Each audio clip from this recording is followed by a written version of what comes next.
ప్రభునందు ప్రియ పరిశుద్ధ దేవుని కుమారులారా, దేవుని కుమార్తెలారా, యేసుక్రీస్తు నామములో మీ అందరికీ వందనాలు, దేవునికి స్తోత్రాలు. ప్రియులారా, ఈరోజు ఒక ప్రత్యేకమైన అంశము మనం నేర్చుకోవడానికి ప్రయత్నం చేద్దాం. ఈరోజు మన అంశం ఏంటంటే నవీన స్వభావము. నవీన స్వభావము.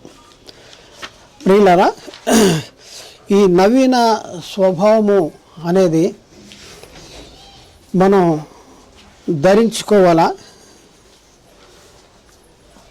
అవసరం ఏంటి? ఈ నవీన స్వభావం ఏంటి? ప్రస్తుతం మనం కలిగి ఉన్న స్వభావము ఎవరి స్వభావము? ప్రస్తుతము మానవుడు కలిగి ఉన్న స్వభావం ఎవరి స్వభావము? మరి ఎవరి స్వభావాన్ని విడిచిపెట్టి ఎవరి స్వభావాన్ని ధరించుకోవాలి? ఇది మనం తెలుసుకోవాల్సినటువంటి అవసరము మనకున్నది. కాబట్టి ప్రియులరా, ఇంత గొప్ప మహిమకి యోగ్యులుగా, అర్హులుగా బాప్తిజం తీసుకుని సంఘంలో చేర్చబడుతున్నారు. చేర్చబడిన తర్వాత మనం పరిశీలన చేస్తే చేర్చబడిన తర్వాత ఎలా ఉండాలి? మనలో మార్పు రావాలా వద్దా? మనలో మార్పు రావాలా వద్దా? చూడండి, ప్రభువుని నమ్ముకోక మునుపు మనం ఎలాంటి పరిస్థితుల్లో ఉన్నామో, బాప్తిజం తీసుకుని ప్రభువుని నమ్ముకుని బాప్తిజం తీసుకుని సంఘంలో చేర్చబడిన తర్వాత కూడా అదే స్థితిలోనే ఉండాలా? అదే స్థితిలో మనం జీవించాలా? మారాలా లేదా? ఎప్పుడు మారాలి? వచ్చిన తర్వాత మారాలా? రాకముందు మారిన తర్వాత రావాలా? మారిన తర్వాత రావాలి. ఒక ఆయన జ్వరం వచ్చిందంట. అయ్యా హాస్పిటల్కి వెళ్ళంటే వెళ్తానండి అంటే, ఎప్పుడు వెళ్తావా? తొందరగా వెళ్ళు అంటే, తగ్గిన తర్వాత వెళ్తానండి అంటాడు డాక్టర్ దగ్గరికి. తగ్గిన తర్వాత వెళ్తావా? తగ్గటానికి వెళ్తావా డాక్టర్ దగ్గరికి? ఎలాంటి పరిస్థితులు ఉంటాయి? ఒక ఆయన వస్తున్నాడు, 10 సంవత్సరాలు అయింది, బాప్తిజం తీసుకోవట్లేదు. ఏమైనా బాప్తిజం తీసుకోండి, నాకు కొన్ని ఉన్నాయండి, అవి విడిచిపెట్టాలి అంటాడు. కొన్ని ఉన్నాయి విడిచిపెట్టాలంటాడు. ఏంటి నీ అంతటి నువ్వు విడిచిపెడితే యేసుక్రీస్తు రక్తం ఎందుకు నీకు? నీ అంతటి నువ్వే పరిశుద్ధపరిచి పవిత్రపరచబట్టి నువ్వే నీతిమంతుడు అయిపోతే నీకు క్రీస్తు రక్తం ఎందుకు? కదా, ఏమంటే బట్టలు ఉతకాలంటే సబ్బు కావాలి. సబ్బు లేకుండా మురికిపోద్దా? మురికి ఎప్పుడు పోద్ది? నీలో మచ్చ, మడత, డాగు, కళంకం ఏదైనా ఉంటే అది ఎలా పోవాలి? క్రీస్తు రక్తములో కడగబడాలి. అంతేగాని వాక్యంతో ఉదక స్నానం చేత క్రీస్తు రక్తంలో కడగబడాలి, పవిత్రపరచబడాలి, పరిశుద్ధపరచబడాలి. ఆయన ఎందుకు వచ్చాడు చూద్దాం. ఎఫ్సీ పత్రిక 5వ అధ్యాయంలో 25వ వచనం కానించి కింద చూద్దాం. పురుషులారా, మీరు మీ భార్యలను ప్రేమించి అటువలే క్రీస్తు కూడా సంఘమును ప్రేమించి అది కళంకమైనను ముడతైనను అట్టిది మరి ఏది అయినను లేక ఏమి లేకండి? ఏమి లేక కళంకమైనను ముడతైనను అట్టిది మరేదైనను లేక చూడండి, పరిశుద్ధమైనది గాను నిర్దోషమైనది గాను మహిమగల సంఘము గాను ఆయన తన ఎదుట దానిని నిలువబెట్టు కొనవలనని వాక్యముతో ఉదక స్నానము చేత దానిని పవిత్రపరిచి పరిశుద్ధపరచుటకై దాని కొరకు తన్ను తాను అప్పగించుకొనెను. చూడండి, యేసుక్రీస్తు తన్ను తాను ఎందుకు అప్పగించుకున్నాడు? మారాలి. మనల్ని పరిశుద్ధపరచడానికి, మనల్ని పవిత్రపరచడానికి, మనల్ని నిర్దోషులుగా చేయటానికి, మనల్ని నీతిమంతులుగా చేయటానికి తను తాను అప్పగించుకున్నాడంట. క్రీస్తు మన కోసము తన దేవునికి బలిగా, అర్పణగా ఎందుకు అప్పగించుకున్నాడు? చూడండి, ఆయన పాపము చేయలేదు, ఆయన ఏందే కపటము లేదు. కానీ అనేకుల కొరకు ప్రాణ విమోచన క్రయధనముగా తాను బలిగా, అర్పణగా అప్పగించుకున్నాడు. ఎందుకు అప్పగించుకున్నాడు? ఆయనకేం పని లేదా? ఆయన ధనవంతుడే అండి. తన దారిద్ర్యం వలన మీరు ధనవంతులు కావాలని మీకోసం ఈ లోకానికి రిక్తునిగా, దరిద్రుడిగా వచ్చాడే. మనిషిని పోలికలుగా ఆయన దేవుని స్వరూపము కలవాడుగా ఉండి దేవునితో సమానముగా ఉండటం విడిచిపెట్టకూడని భాగ్యమని ఎంచుకోలేదు, కానీ తాను రిక్తునిగా చేసుకున్నాడు, దాసుని స్వరూపం ధరించుకున్నాడు. మనిషిని పోలికలు ఈ లోకానికి వచ్చాడు. ఎందుకు వచ్చాడు? ఎవరి కోసం వచ్చాడు? ఆయనకి ఏదైనా పని ఉందా? ఇక్కడ ఉంది పని. ఏం పని అది? తండ్రి పని. ఏంటి తండ్రి పని? అనేకులైన దేవుని పిల్లల్ని దేవునికి కాకుండా సాతాను చేస్తుంటే వాళ్ళందరినీ దేవుని కోసము నీ రక్తాన్ని చిందించి ఆ రక్తం ద్వారా కొని నాకు ఇవ్వాలి, నువ్వు నాకు తీసుకురావాలి, పైకి తీసుకురావాలి, పరలోకం తీసుకురావాలి. ఇదండి అప్పగించిన పని. అందుకని యేసుక్రీస్తు ఆయన సిలువలో బలి అవటానికి ముందు ఏమంటున్నా, తండ్రికి ప్రార్థన చేస్తా, తండ్రి నీ చిత్తమైతే ఈ గిన్నె నా యుద్ధ నుండి తొలగింపుము, ఆయన నా చిత్తము కాదు నీ చిత్తమే నా యందు సిద్ధించును గాక అన్నాడు. నీ చిత్తము, ఆయన చిత్తము ఏంటి? సిలువలో రక్తం కార్చాలి. ఆ సిలువ రక్తధారల ద్వారా మనకి పాపక్షమాపణ. ఆ క్రీస్తులో మనకేంటి? పాపక్షమాపణ అనగా మన అపరాధములకు క్షమాపణ కలిగింది. మరి ఎందుకు వచ్చాడు? మనల్ని ఏం చేయాలని వచ్చాడు? మార్పు రావాలా? మనలో పరివర్తన రావాలి. మనం ఉన్న స్థితిలోనే ఉండిపోతే ఎట్లా? సంఘానికి వస్తున్నావు, మార్పు రాట్లా, పరివర్తన రాట్లా. రాకపోతే మనకేమైనా విలువ ఉంటుందా? మనకేమైనా లాభమా? నేను బాప్తిజం తీసేసుకున్న, అందరు తీసుకుంటున్నారని తీసుకున్న తర్వాత బాప్తిజం విలువ తెలుసుకోక అప్పుడప్పుడు సంఘానికి వస్తాను, నా ఇష్టం ఉన్నప్పుడు వస్తాను. ఏముంది? ఎవరు అడుగుతారు? ఇక్కడ ఎవరిని అడుగుతారా? నా ఇష్టం. అడిగితే ఇంకొక ఇద్దరిని ఆపేస్తాను. సాధారణంగా ఏమంటాడు, ఏంటి అంత దూరం వెళ్తాం, మనకి పక్కనే ఉంది కదా, ఇక్కడ కూడా బాగానే ఉంది అంటాడు. అంటే అవునా, బాగా ఇక రెండో రోజు నుంచి ఇద్దరు అవుట్. ఏమని? అమ్మో, అక్కడికి వెళ్తే భోజనాలు పెడుతున్నారంట, ఇక్కడికి వెళ్తే 100 రూపాయలు ఇస్తున్నారంట. ఇవన్నీ జరుగుతున్నాయి. 100 రూపాయలు ఇస్తారంట. అక్కడికి వెళ్తే 100 రూపాయలను భోజనం పెడతారంట. వెళ్దామా అనేసి సాతాను ఏం చేస్తుంది మనకి చెప్తాడు. కాబట్టి ఒకసారి ఆలోచించాలి, మనం ఎందుకు వచ్చాం ఇక్కడికి, మనం మారాలా వద్దా, మార్పు చెందాలా వద్దా. వాక్యము మార్పు చెందకపోతే తప్పు ఎవరిలో ఉంటుంది? మీలో ఉంటుందా? బోధకుల్లో ఉంటుందా? బోధకుడు చెప్పే వాక్యంలో ఉంటుందా? ఎవరిలో ఉంటుంది చెప్పండి. మాట్లేదు ఎట్లా? మీలో అంటే వాక్యం లేకుండా నీలో ఉంటుందా? ఎందుకు చెప్పే వాక్యము. ఇప్పుడు మందు కరెక్ట్ అయితే తగ్గుద్ది. మందులో నీళ్ళు పోసి ఇస్తున్నాడు కాంపౌండరు, తగ్గుద్దా? అంటే బోధలు ఏమైపోతుంది? కల్తీ జరుగుతుంది. అందుకనే మాటలే జనాలు అంతే. ఇక మనం ప్రభు చూసుకుంటాడమ్మా మన కోసం, తండ్రి దగ్గరే ప్రార్థన చేస్తున్నాడు, విజ్ఞాపం ఎవరి కోసం ఉన్నాడు? పాలేరాడు. ఆయన పాలేరు అనుకుంటున్నాడండి. ఆయన్నే నాకు అది కావాలి, నాకు ఇది కావాలి. మనం చెప్తాం కదా, మనం కొంతమందికి మనం చెప్తాం, మన కింద ఉన్న వాళ్ళకి అది తీసుకురమ్మా, ఇది తీసుకురమ్మా అంటాం కదా. అట్లాగే మన గొంతెమ్మ కోరికలన్నీ ఆయన దగ్గర పెట్టేస్తూ ఉంటాం. నా తండ్రి నాకు అది కావాలి, ఇది కావాలి, అది కావాలి, ఇది కావాలని చేస్తాం. కానీ మనం మాత్రం మారాలా వద్దా? మారకపోతే మనకు విలువ ఉంటుందా? కుమ్మరవాణి ఇంటికి మట్టి వచ్చిందండి. మట్టిని తీసుకొచ్చాడు, ఎక్కడి నుంచో జిగురు మట్టిని తెచ్చిన తర్వాత దాన్ని ఏం చేస్తాడు? నానెత్తాడు, తర్వాత తొక్కుతాడు, తర్వాత పిసుకుతాడు. పిసికి అందులో రాళ్ళు, రప్పలు, బెడ్డలు ఏమైనా ఉంటాయి అన్నీ తీసేస్తాడు, పక్కన వేస్తాడు. ఆ తర్వాత ఎక్కడికి వెళ్ళాలి? అది నేను వెళ్ళను. వాక్యం ఎవరి కోసం చెప్తున్నాను? నా కోసమే చెప్తే ఇక్కడ కూర్చోగానే వాక్యం ఎవరితో దేవుడు ఎవరితో మాట్లాడుతున్నాడు అని ప్రార్థన చేసుకోవాలి. కూర్చోగానే తండ్రి ఈరోజు నాతో మాట్లాడు, నాలో ఉన్న మచ్చ, మడత, డాగు, కళంకాలు ఏమైనా ఉంటే నేను తీసివేయటానికి, నా మనస్సుని స్థిరపరచుకుంటానికి, నా మనస్సును ఒప్పుకుంటానికి నన్ను సిద్ధపరచు అనేసి ఏం చేయాలి? ప్రార్థన చేస్తున్నామా? ఎప్పుడైనా చేస్తున్నామా? కూర్చున్న తర్వాత చేస్తున్నామా? లేదంట. లేదు, వస్తున్నాం కూర్చున్నా అయిపోయింది. మన బాధ్యత అయ్యగారు ఎదురుగా కూర్చోవాలి. కూర్చుంటే ఆహా వచ్చారా వీళ్ళు వచ్చారా లెక్కేసుకుంటారు. అయిపోయిందా? అయిపోయింది. చెప్పాడా? అయిపోయింది. వెళ్ళిపోయాం అయిపోయింది. మారాలా ఉందా? మాటలా. మట్టి ఎక్కడికి రావాలి?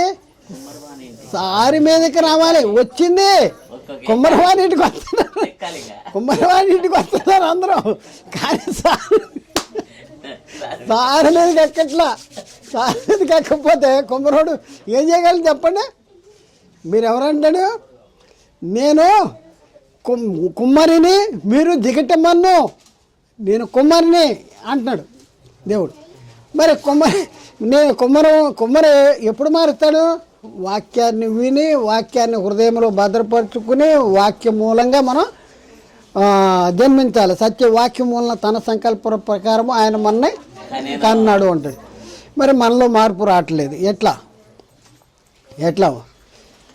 మారాలా అంటే మారుతున్నారు. బాప్తిజం తీసుకోగానే మారిపోతున్నారు. అయ్యగారు చెప్పినట్టు దేంట్లో మారిపోతున్నారు? రూపాలు మార్చుకుంటున్నారు. పై రూపాన్ని. దేవుడు దేన్ని చూస్తాడు? దేవుడు దేన్నైతే చూస్తాడో దాన్ని మాత్రం వీళ్ళు మార్చుకోవట్లేదు. దేవుడు పై రూపాన్ని చూడని అంటాడు. దేవుడు హృదయాన్ని, అంతరంగాన్ని చూస్తాడు. కానీ మనం పై రూపాన్ని మార్చుకుంటాం జనాల కోసం. మీరెవరంటే కనపడలేదా అంటాడు. ఏంటి కనపడేది? చూసే చెప్తారంట కొంతమంది. తెల్ల బట్టలు వేసుకెళ్తున్నాడు, అబ్బో వీళ్ళు క్రైస్తవుడు. నల్లట్ట ఎర్రంచు బైబిల్ పట్టుకెళ్తున్నాడు, అమ్మో వీళ్ళు క్రైస్తవులు. ఇట్లా కొన్ని సింబల్స్ ఉన్నాయి. వీళ్ళు పలానా వాళ్ళు క్రైస్తవులు అంటారు. అంతే. అవే మనం కలిగి ఉంటున్నాం. మార్పు చెందుతున్నాం. కానీ బాప్తిజం తీసుకోగానే వీళ్ళు అదే చెప్తారు. నువ్వు అది తీసేయాలి, నువ్వు ఇది తీసేయాలి, నువ్వు అది తీసేయాలి అని చెప్తారు. అంతేగాని మనస్సు మారాలి, నూతన పరచబడాలి, రూపాంతరం చెందాలి, అంతరంగ పురుషుని యందు మార్పు రావాలి అనేసి చెప్పేటటువంటి పరిస్థితి చాలా తక్కువ. నువ్వు బాప్తిజం తీసుకున్నావా?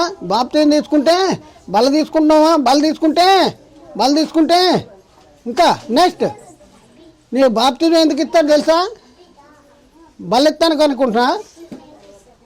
బాప్తిజం తీసుకుంటే చందా ఇవ్వాలి, లేకపోతే దేవునికి దొంగలో మీరు ఇరుక్కుపోతాం. బాప్తిజం తీసుకుంటే ఇరుక్కుపోతాం. అందుకని చాలామంది సంఘాల్లో స్త్రీలే వస్తారు, పురుషులు ఎక్కువ మంది రారు. చాలా మీరు గమనించండి, ఎక్కువ సంఘాల్లో స్త్రీలే వస్తారు, పురుషులు మాత్రం రారు. పురుషులు వస్తే ఏమవుతుందంట, అయ్యగారికి సైడ్ ఉంటాడు ఇంకొక ఆయనకి గిల్లుతాడు. ఇట్లా గెల్లంగానే ఆయన ఇంకా చూడంగానే ఏం బ్రదర్ మీరు దశం భాగం ఇవ్వట్లేదు, ఇదిగో కవర్ తీసుకోండి అంటాడు. ఆయన రేపటి నుంచి రాడు. అట్లా మారేస్తున్నారు సంఘాలు. అయితే సమస్య ఏంటంటే నువ్వు ఇస్తావు, కానీ ఏం మారాలి? నీలో ఏం మారితే ఇస్తావు? రూపం మారితే ఇవ్వు. మనసు మారితే ఇస్తావు. మనసు మారాలి. అసలు మనసు మారాలంటే మనసులో ఉన్న లోపాలు ఏమైనా ఉన్నాయా? ఏమైనా ఉన్నాయా? మనకేం తెలుసా? మన తప్పులు మనకు తెలుస్తాయా? నేను చాలా మంచివాడిని, నేను చాలా మంచిదాన్ని అంటాం. అవును కదా? అసలు మా హృదయంలో ఉన్న లోపాలేంటి? ఇది మనం కొన్ని లోపాలేంటి మనం మారాలి. ఏం మారాలంటే మనసు మారాలి, నవీన స్వభావం ధరించుకోవాలి. ఎవరి స్వభావం? నవీన స్వభావము క్రీస్తు స్వరూపము, దేవుని పోలికలో సృజించబడిన నవీన స్వభావాన్ని. యేసుక్రీస్తు ఎవరి స్వరూపి? దేవుని స్వరూపి. మనము క్రీస్తు స్వరూపాలుగా మార్చబడాలి. క్రీస్తు స్వరూపము మీ యందు ఏర్పడే వరకు మనం మీ విషయమే నాకు మరల ప్రసవ వేదన కలుగుతుంది అంటాడు. ఇక్కడ మనం చూస్తే మొట్టమొదట ఏది నిండిన దాన్ని ఏది బట్టి నోరు మాట్లాడుద్ది? హృదయం నిండిన దాన్ని బట్టి నోరు మాట్లాడుద్ది అంటాడు. లోకాసువార్త 4:6-45 ఏం చదవద్దు, మీరు చూడండి. మరి హృదయం యొక్క తలంపులు ఎలాంటి అంట? హృదయం యొక్క తలంపులు ఎలా ఉంటాయి? ఎల్లప్పుడూ దేవుడు ఆదికాండంలో మనం చూస్తే 6వ అధ్యాయం 5వ వచనంలో అక్కడ చూస్తే నరుల చెడుతనము భూమి మీద గొప్పదని, వారి హృదయాలోచన తలంపులు ఊహ అంతయును కేవలము ఎప్పుడు చెడ్డది అనేసి అక్కడ రాయబడింది. అలాగే యెషయా గ్రంథం 6:10 అంటాడు, వారి కన్నులు చూచి చెవులు విని హృదయము గ్రహించి మనస్సు మార్చుకుని స్వస్థత పొందకపోవునట్లు ఈ జనుల హృదయము కొవ్వినది, వారి చెవులు మందగిలిన, వారి కళ్ళు మూతపడినవి అంటాడు. అలాగే కొత్త నిబంధనలు మనం చూసుకుందాం. ఇవన్నీ పాత నిబంధన కదా, కొత్త నిబంధనలు ఇక్కడ మనం చూద్దాం. అపోస్తల కార్యం 28వ అధ్యాయంలో సేమ్ అదే మాట ఉంది. రోమపత్రిక 1వ అధ్యాయం 22వ వచనం, రోమపత్రిక 1వ అధ్యాయం 22వ వచనంలో వారి అవివేక హృదయము అంధకారమాయను. యాకోబు పత్రిక 5వ అధ్యాయము 5వ వచనం, అక్కడ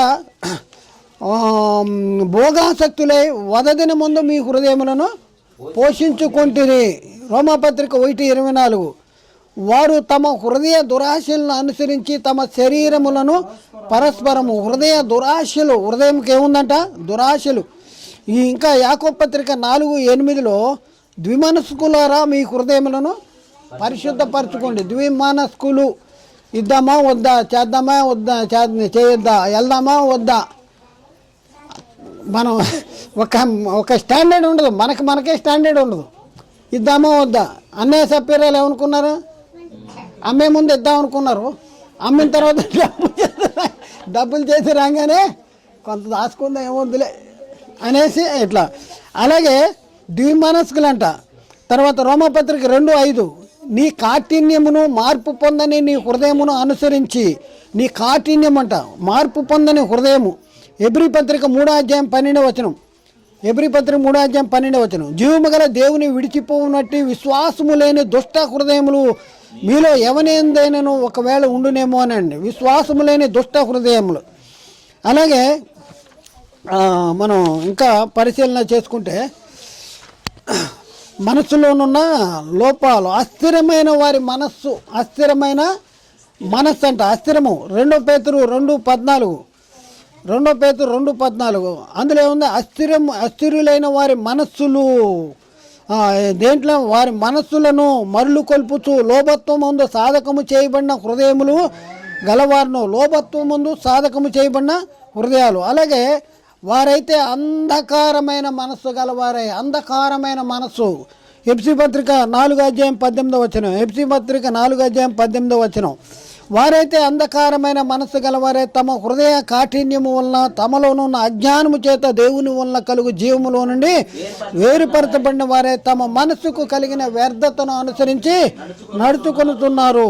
ఇంకో దగ్గర చెడిపోయిన మనసు అంట. చూడండి ఎలాంటివి ఉన్నాయి ఇవన్నీ మనసులు.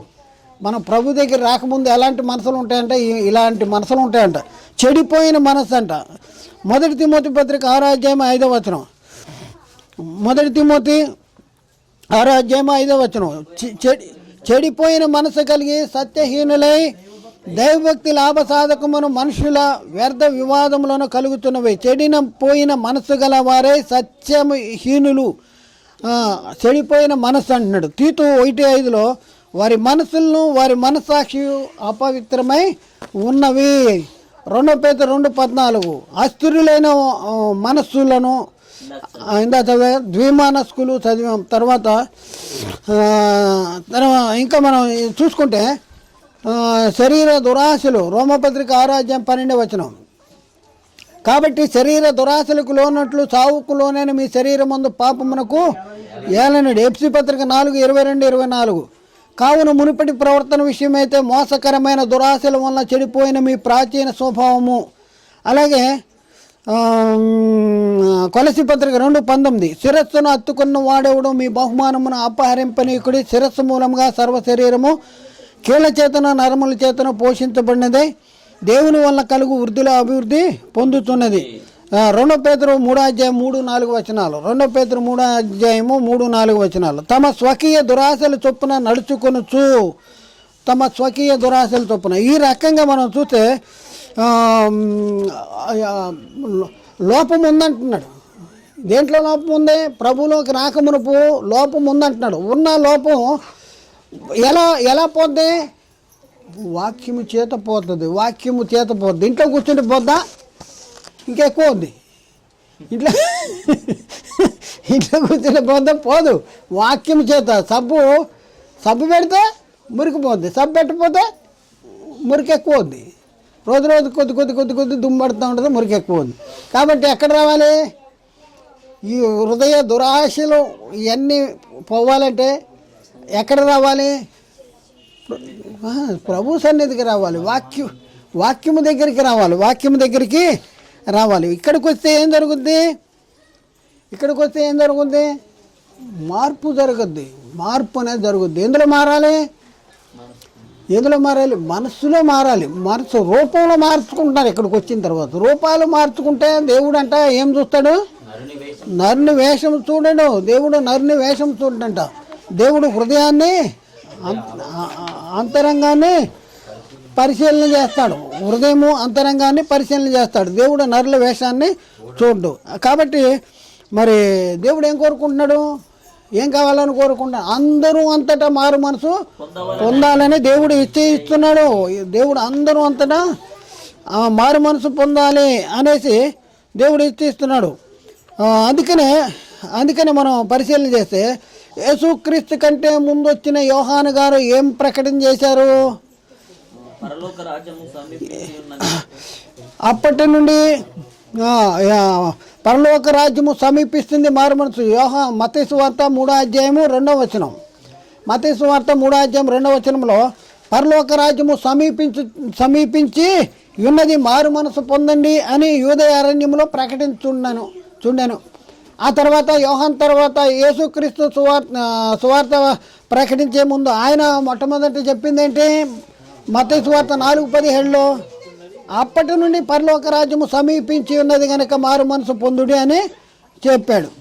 కాబట్టి ఆ తర్వాత మనం చూస్తే అపోస్తులైన పేతురు, పరలోకం నుండి వచ్చిన పరిశుద్ధాత్మను పొందుకుని అపోస్తులైన పేతురు ప్రసంగం చేశాడు. పేతురు ఏం చెప్పాడు? మీరు మారు మనసు పొంది ఏమైనా ఎప్పుడైనా సరే మీరు మారు రూపము పొంది అని ఎక్కడైనా చెప్పాడా? రూపాలు మార్చుకుని బాప్తిజాలు తీసుకోవాలి అని ఎక్కడైనా చెప్పాడా? కానీ చాలామంది రూపాలు మార్చుకోకపోతే బాప్తిజం ఇవ్వట్లేదండి. నువ్వు అది చేయాలమ్మా, నువ్వు ఇది చేయాలి, నువ్వు అది చేయాలి, నువ్వు ఇది చేయాలి, అది చేస్తేనే మేము చేస్తాం, మీ ఇంట్లో ఉన్నాయి అవన్నీ తీసేయాలి, ఇవన్నీ తీసేయాలి, అంతేగాని హృదయంలో ఉన్నది తీసేయాలి అని చెప్పట్లా. ఇంట్లో ఉన్నది తీసేయాలంట, ఒంటి మీద ఉన్నది తీసేయాలంట, రూపాలు మార్చుకోవాలంట. రూపాలు మార్చుకుంటే బాప్తిజాలు. చాలామంది వీళ్ళు కనపడిన సమాధుల్లో ఉన్నారు, సున్నము కొట్టిన సమాధులే కనపడిన సమాధులుగా ఉన్నారు. ఎందుకంటే వాడు ప్రవేశించే వాళ్ళనే ప్రవేశింపనీయుడు. అది వాళ్ళు తీసుకున్న బాప్తిజమే కరెక్ట్ కాదు. పైపెచ్చి మీకు బాప్తిజం ఇస్తానంటాడు.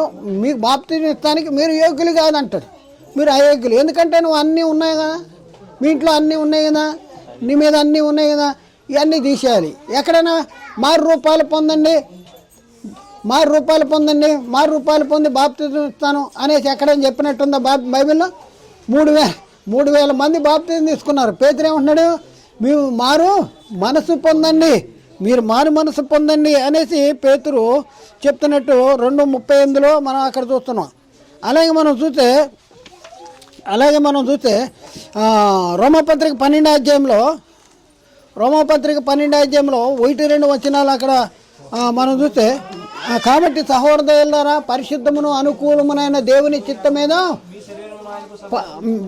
చిత్తమేదో పరీక్షించి మీ మనస్సు మారి నూతన మూటం వల్ల రూపాంతరము చెందిరి. మీరు ఈ లోక మర్యాదను అనుసరింపక ఉత్తమమును అనుకూలమునైన సంపూర్ణమునైన దేవుని చిత్తమేదో పరీక్షించి మీ మనస్సు మారి నూతన మౌటం వలన రూపాంతరం. ఏం మారాలి?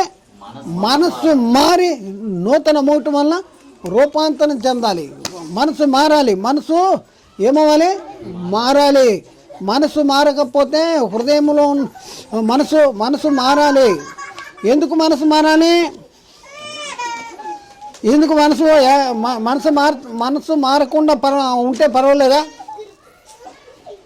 ఎవరికి కనపడుతున్నావు నువ్వు? ఎవరికి కనపడుతున్నావు? నాకు కనపడితే మనసు మారిందో లేదో నాకు తెలియదు. బట్టలు వేసుకొచ్చేస్తా, అబ్బా కొత్త బట్టలు వేసుకొచ్చారు, లేకపోతే బాగున్నారు అనేసి మనం పై రూపాన్ని బట్టి బాగున్నాడు, బ్రదర్ బాగున్నాడు, ఈ బ్రదర్ బాగున్నాడు, మంచి షర్ట్ వేసుకొచ్చాడు అనేసి నేను అనుకుంటా. హృదయాన్ని నేను చూడగలనా? మరి హృదయం యొక్క తలంపుల్ని పరిశోధించేది అది వాక్యము, చెప్పబడే వాక్యము, దేవుని వాక్యము సజీవమైనదే, బలము గలదే, రెండొంతులు గల ఎటువంటి ఖడ్గం కంటేనూ వాడిగా ఉండి శరీర ప్రాణ ఆత్మ కీళ్ళ మూలుగుల సైతము దూరుచు హృదయం యొక్క తలంపులను ఆలోచనల్ని పరిశోధిస్తుంది అంట. హృదయం యొక్క తలంపులను ఆలోచనల్ని పరిశోధిస్తుంది. దేవుడు నరుని వేషము చూడు, హృదయాన్ని అంతరంగాన్ని పరిశీలన చేస్తాడు. అందుకనే మీ మనస్సు మారి నూతన మౌటం వలన రూపాంతరం చెందాలి, నూతన మౌటం వలన రూపాంతరం చెందాలి. కాబట్టి దేంట్లో మార్పు అనేది దేంట్లో రావాలి? మార్పు అనేది దేంట్లో రావాలి? హృదయపు అంతరంగ స్వభావము మీకు అలంకారంగా ఉండాలి.